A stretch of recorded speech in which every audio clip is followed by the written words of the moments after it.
नमस्कार दोस्तों, आज हम 1 मिनट में, 1 घंटे में और 1 दिन में कैंडी बनाएंगे। मिनट शुरू। मेन इंग्रेडिएंट छिलके वाले खजूर है। उन्हें एक खिलबत्ते में भेजेंगे और एक पेस्ट में पीस लेंगे। अखरोट को खजूर के पेस्ट में डालेंगे और एक बॉल बनाते हैं। आखिर नारियल के चिप्स के साथ रोल करना है। बस कैंडी 1 मिनट में तैयार। ट्राई करेंगे।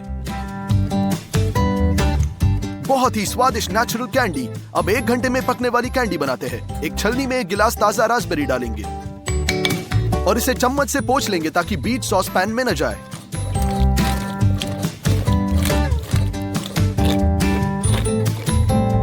थोड़ा पानी, कॉर्न स्टार्च और चीनी के कुछ चम्मच भी मिक्स करेंगे।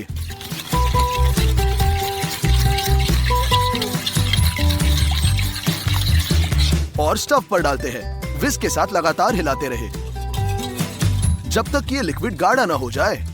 यही है रास्पबेरी कॉन्फेट तैयार। इसे रिंग में डालते हैं।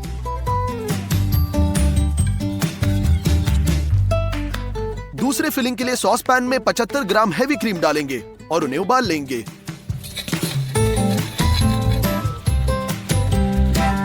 स्टव से निकालते हैं और 150 ग्राम व्हाइट चॉकलेट डालते हैं। गर्म क्रीम में मिक्स करेंगे, हिलाते रहे।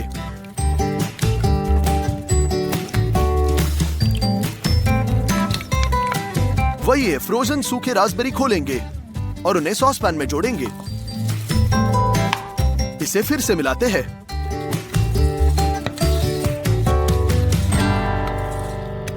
और दूसरी परत के साथ रिंग में भेजेंगे।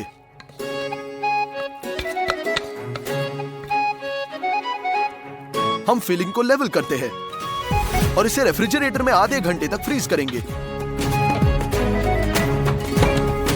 इस बीच डार्क चॉकलेट लेते हैं। इसे माइक्रोवेव में पिघलाना होगा। हो गया। हमें फ्रोजन सूखी रास्पबेरी पाउडर की भी आवश्यकता होगी। जब फिलिंग जम जाए तो आप उसमें से एक टुकड़ा निचोड़ सकते हैं।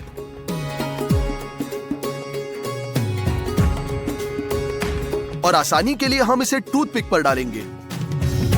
इसे हॉट चॉकलेट में डुबोएंगे।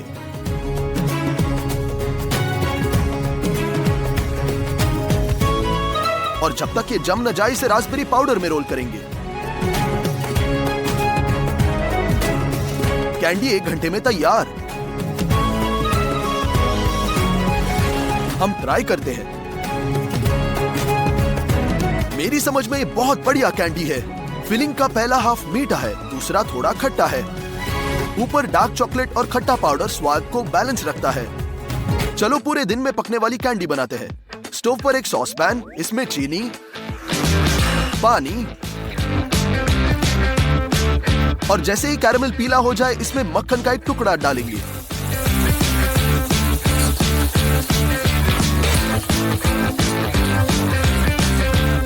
हेवी क्रीम डालते हैं और फिर सावधान रहे क्योंकि कैरेमल तुरंत उबलता है। बैलेंस के लिए थोड़ा नमक और नमकीन कैरेमल तैयार। इसे कटोरे में डालते हैं।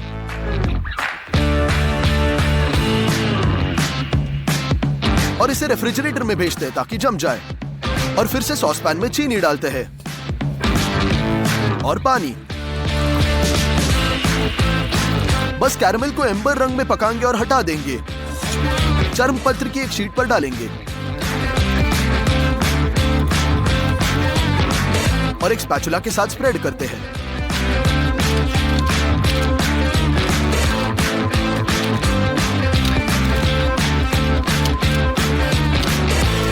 ठंडा होने के बाद इस ग्लास कैरेमल को खिलबत्ते से कुचलना है।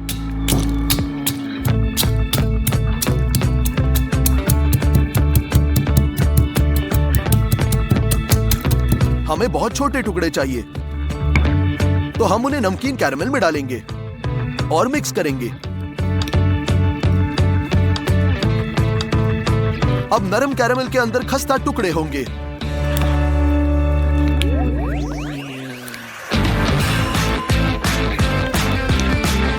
ये तैयार है। हम इसे सेमी सर्कल साँचों में डालते हैं।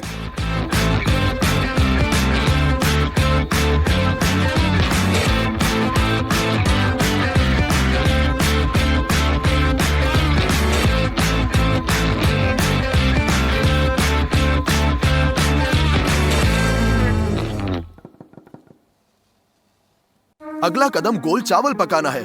सरप्राइज मत हो, हम अभी भी कैंडी बना रहे हैं। उबले हुए चावल को एक छलनी के माध्यम से निकालेंगे।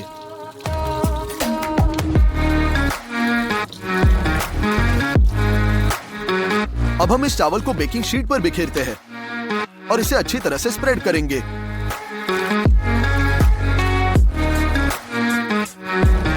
सारे को 3 घंटे के लिए ओवन में भेजेंगे, 80 डिग्री के लिए। नतीजन सूखे भुने हुए चावल मिलेंगे।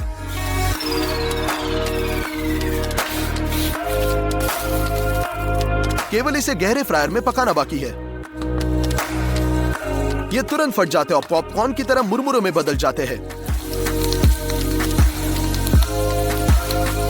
ऐसे चावल का उपयोग सनफ्लावर बीज के बजाय मिठाइयों में किया जाता है। हमें बाद में इसकी आवश्यकता होगी, लेकिन अभी के लिए हम कोकोआ बटर की ओर बढ़ रहे हैं। अब ये सॉलिड है, इसे माइक्रोवेव में पिघलाते हैं। इसे मेलेंजर में डालेंगे। मेलेंजर को चालू करते हैं और धीरे धीरे कोको बीन्स पिसेंगे।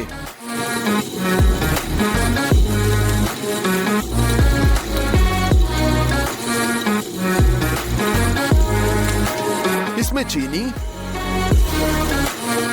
मिल्क पाउडर और वैनिला एक्सट्रैक्ट डालते हैं। 5 घंटे के बाद एक असली मिल्क चॉकलेट निकलता है। मेलेंजर को बंद करेंगे और पेस्ट्री बैग में हॉट चॉकलेट डालते हैं।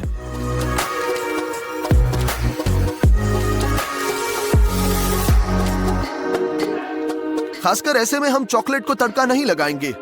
हम सिलिकॉन डायमंड मोल्ड्स लेते हैं और उन्हें 1/3 मिल्क चॉकलेट से भरेंगे।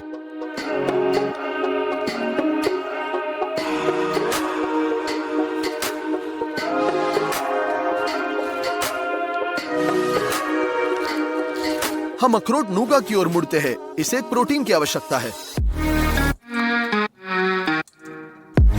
एक गाढ़ा फोम प्राप्त होने तक इसे मिक्सर से बीट करेंगे।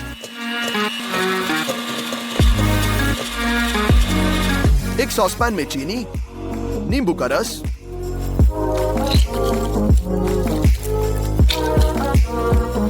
शहद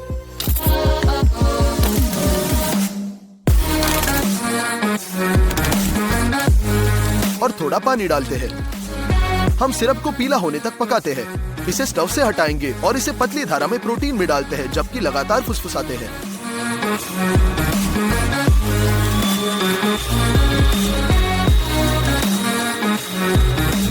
नूगट निकलता है और इसे अखरोट बनाने के लिए पीनट पेस्ट का एक बड़ा चम्मच जोड़ेंगे और इसे मिक्सर के साथ मिलाएंगे।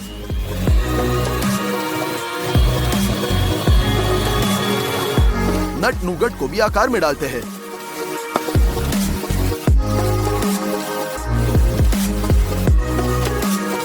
और फ्रिज में रख देंगे, जिसके बाद हमें विभिन्न स्वादों के सेमी सर्कल मिलते हैं। उन्हें एक साथ जोड़ना चाहिए। हो गया। ऐसे मुरमुरों में रोल करके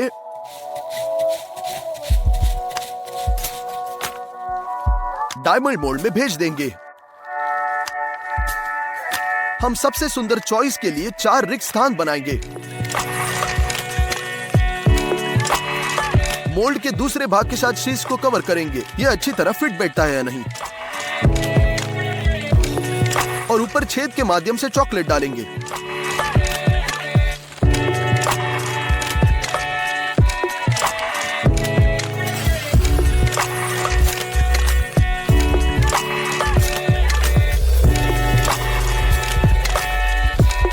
मोल्ड को आधे घंटे के लिए फ्रिज में छोड़ देते हैं और हमें डायमंड कैंडी मिलती है।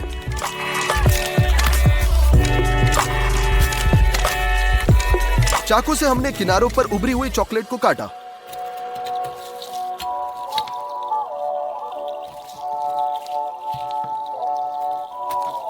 हम कैंडोरिन खोलते हैं इसे कटोरे में डालेंगे, कैंडी भी यहाँ, और इसे गोल्डन फूड पाउडर के साथ रंग देंगे।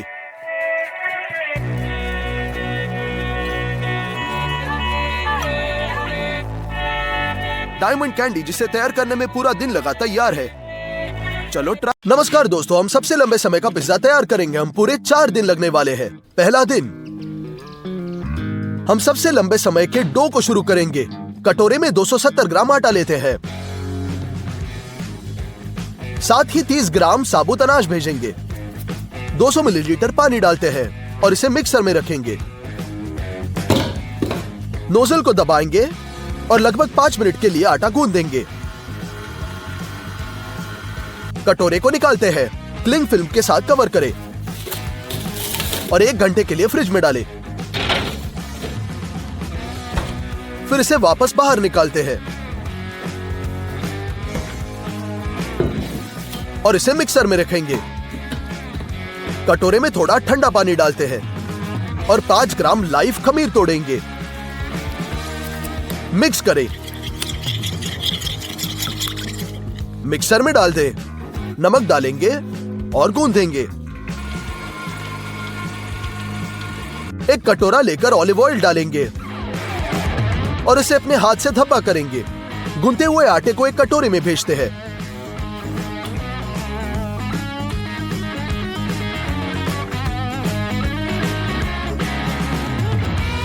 क्लिंग फिल्म के साथ कवर करेंगे और इसे आधे घंटे तक मेज पर छोड़ दें। इसे बाहर निकालते हैं, सारे साइड्स में फैलाएंगे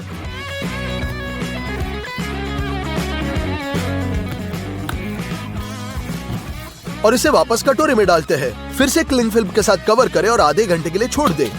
यही चीज को फिर से दोहराएंगे। अब हम पिज्जा के लिए डिजाइन किए गए सबसे लंबे समय के डो को बनाएंगे। इस डो की जादू ये है कि ये गर्मी में नहीं बल्कि ठंड में अपने आप को बढ़ाता है।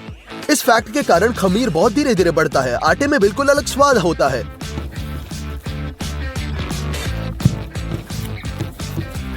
इसे फिल्म के नीचे कटोरे में लौटाते हैं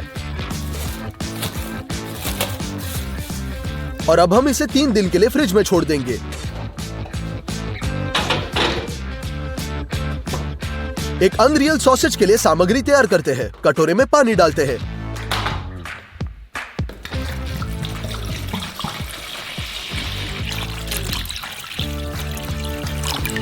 काफी नमक डालेंगे और मिक्स करेंगे। हम इस मैरिनेड में बीफ टंग डालते हैं। इसे 1.5 दिन तक भिगोकर मैरिनेट किया जाएगा। इसके अलावा मीट में फैटी पोर्क और बीफ की आवश्यकता होगी। सभी मीट को क्यूब्स में काटेंगे।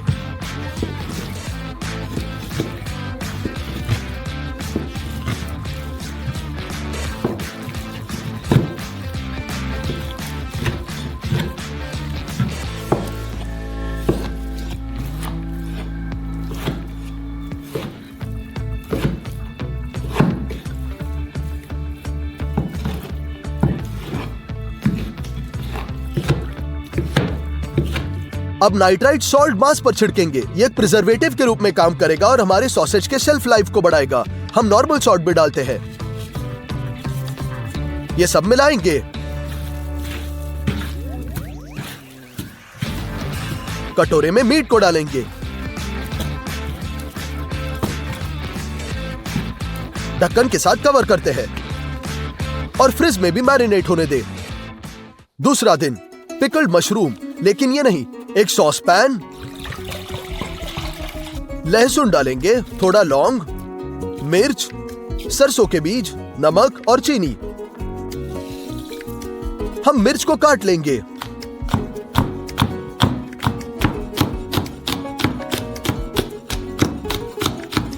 और अचार में भेजेंगे। नींबू को काटते हैं, रस निचोड़ते हैं और स्टफ पर अचार को गर्म करेंगे। जबकि ये गर्म हो रहा है, हम मशरूम्स को काटेंगे।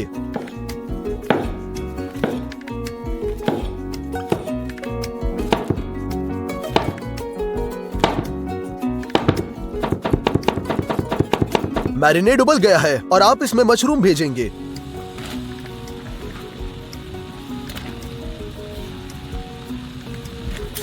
हम इन्हें 20 मिनट तक पकाते हैं और ये तैयार। हम उन्हें एक जार में डाल सकते हैं।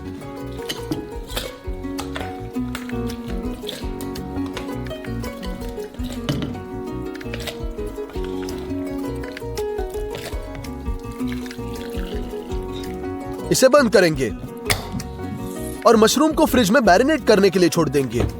अगला है स्ट्रेचिटेला चीज। एक सॉसपैन में मैक्सिमम फैट वाले दूध के 4 लीटर डालते हैं। घर के दूध का उपयोग बेहतर है क्योंकि हर बार स्टोर से निकलता है।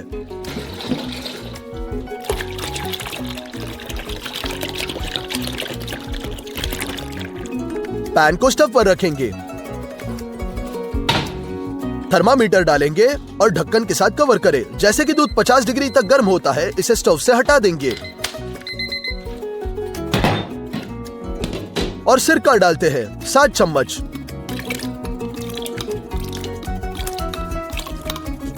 इसे मिलाते हैं।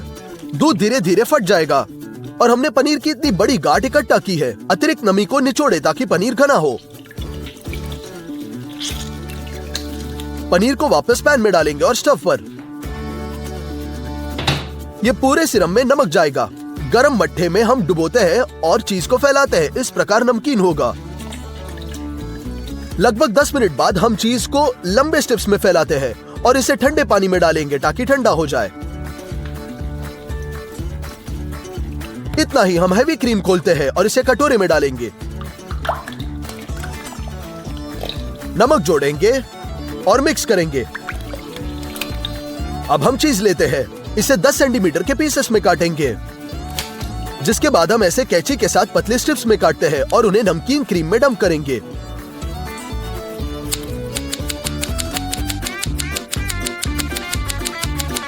इसी के साथ स्ट्रेचिटेला तैयार। हम इसे फ्रिज में भेजते हैं। क्रीम को भिगोने देते हैं। तीसरा दिन।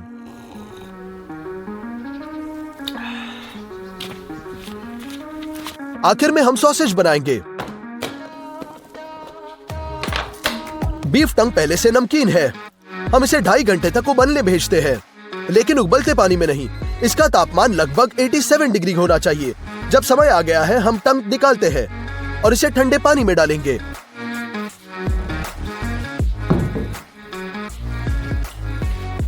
अब एक चाकू का उपयोग करके हम बाहरी आवरण को तब तक काटेंगे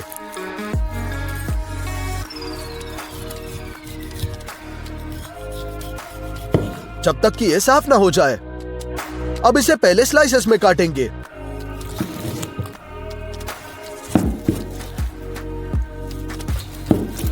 फिर स्ट्रिप्स में और अंत में छोटे क्यूब्स में।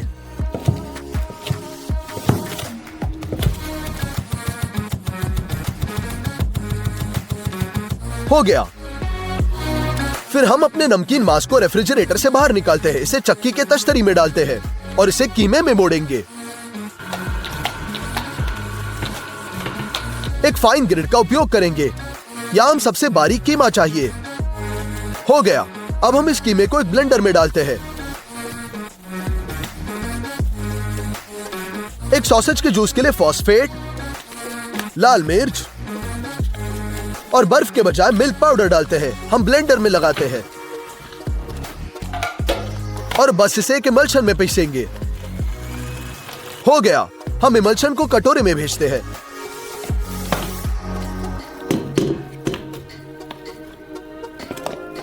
उसी इमल्शन का एक और बैच बनाते हैं।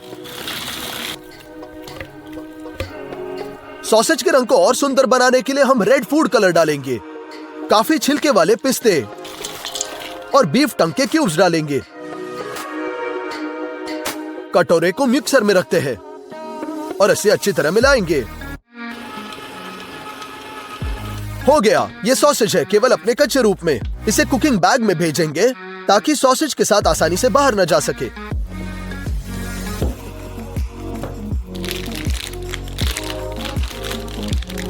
वहां, लेकिन हमारे पास सॉसेज कवर नहीं है, इसलिए खुद बनाएंगे।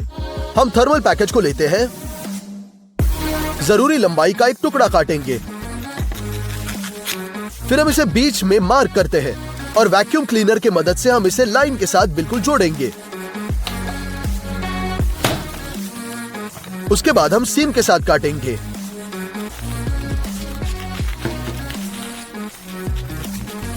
और 2 गोले मिलाते हैं।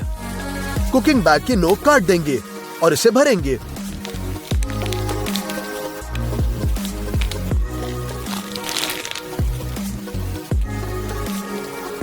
एक किनारे को मोड़ते हैं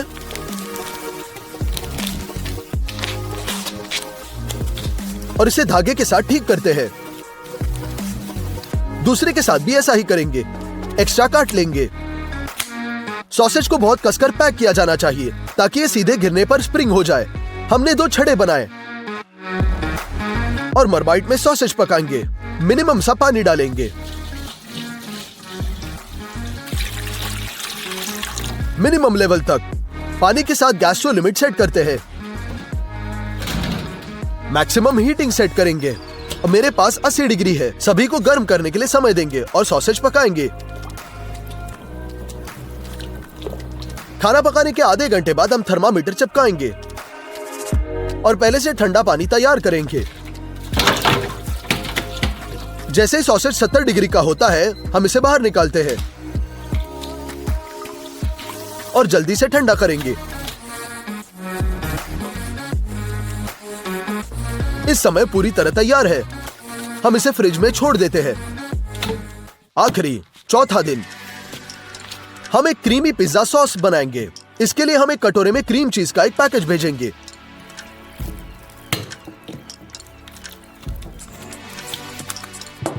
इसमें सूखी बेसिल, नमक और 200 मिलीलीटर बहुत हैवी क्रीम डालेंगे। एक बहुत घनी क्रीम के लिए मिक्सर से ये बीट करना बाकी है। ये सॉस तैयार। अब हमें लाल प्याज चाहिए। इसे छीलेंगे।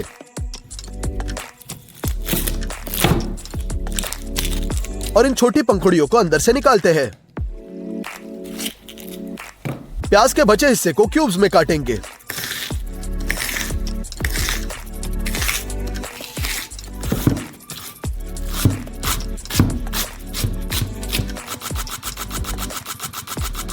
मैं लीक का भी इस्तेमाल करूंगा। हम इसे आधे में काटेंगे।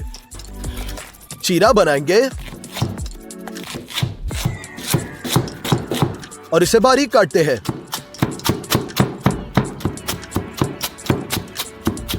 मैं एक छोटे फ्राइंग पैन में 2 प्रकार के प्याज भेजूंगा। यहां कुछ पानी और चीनी। इसे मिलाएं और प्याज को एक असामान्य स्वाद देने के लिए विस्की डालेंगे। मध्यम हीट पर प्याज को ऐसे ट्रांसपेरेंट बैंगनी रंग में कैरमलाइज करेंगे। वो तैयार है। हम इसे कटोरे में डालते हैं। प्याज की पंखुड़ियों को बस जल्दी से तला जाएगा। अपने पिज्जा को इसे वुड फायर ओवन में पकाएंगे। बस जलाऊ लकड़ी जोड़ने की जरूरत है ताकि ये ठीक से गर्म हो।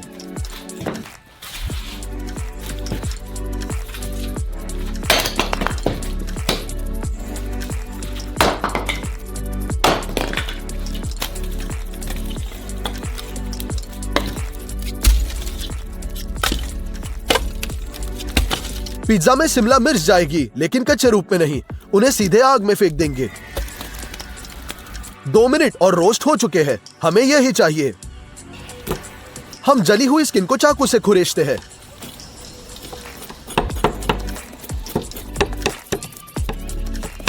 और इसके साथ हम धुएं की सुगंध के साथ अमेजिंग पल्प की प्रतीक्षा कर रहे हैं।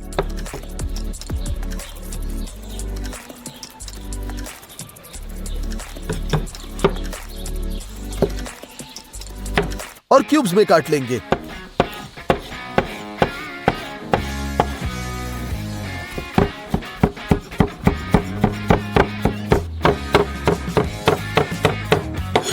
चलो हमारा होममेड सॉसेज खोलते हैं।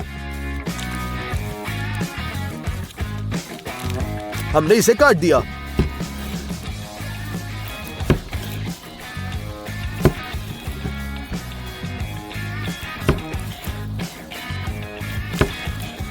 खैर चलो डो पर चलते हैं। सूजी को फावड़े पर छिड़केंगे ताकि आटा चिपक न जाए।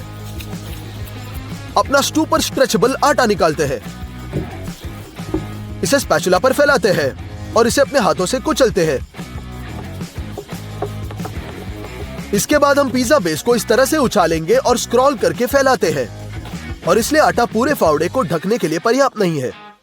पहली परत सॉस है। हम इसे फैलाएंगे और आटे पर धब्बा करते हैं। इसके बाद हमारे होममेड सॉसेज के टुकड़े आते हैं।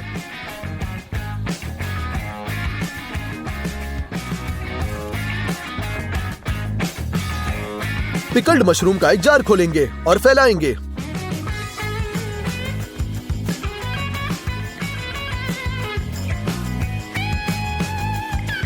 मेन बात इसे समान रूप में फैलाना है। अगला है स्ट्रैचिटेला चीज। हम इसे पिज्जा पर 4 जगहों पर बिछाएंगे।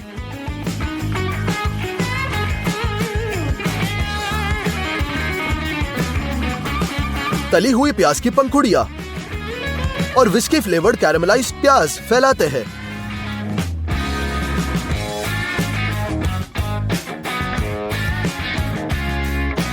स्मोक्ड अरोमा वाली शिमला मिर्च के पल्प को बिखेरते हैं। चूल्हा गर्म हो गया है। हम कोयले को दीवारों के करीब धकेलते हैं।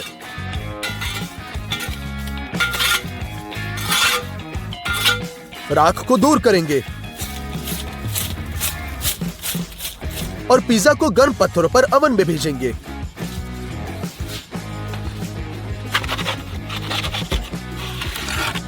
लगभग 5 मिनट के बाद हम इसे चारों ओर मुड़ते हैं, क्योंकि अंगारों से गर्मी बहुत मजबूत है। ये हमारे अवन को छत के पास थोड़ा सा पकड़ने के लिए रहता है, ताकि चीज पूरी तरह से पिघल जाए। इस समय पिज्जा 100 घंटे में पूरी तरह से तैयार। चलो इसे काटते हैं।